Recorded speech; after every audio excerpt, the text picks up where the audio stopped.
কি হয়, ভেঙে যায়।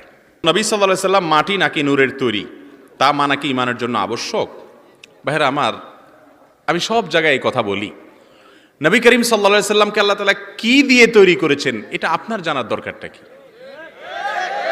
আদার ব্যাপারীর জাহাজের খবর নেওয়ার তো কোনো প্রয়োজন নাই, নামাজের খবর নাই, রোজার খবর নাই, হক হালালের খবর নাই, নবী নূরের তৈরি না, মাটিতে এটা নিয়ে মারামারি করতে করতে শহীদ হয়ে যেতেছে। ভাইরা আমার, কোরআন এবং হাদিসের কোথাও রাসূল করিম সাল্লাল্লাহু আলাইহি সাল্লামের সৃষ্টির মূল উপাদান কি, আল্লাহ তাআলা তাকে কি উপাদান দিয়ে তৈরি করেছেন, এরকম আলাদাভাবে পার্ট আকারে, চ্যাপ্টার আকারে আলাদা করে কোথাও স্পষ্ট কিছু বলা, তাহলে সেই জিনিস নিয়ে আমাদের কেন মারামারি করতে হবে?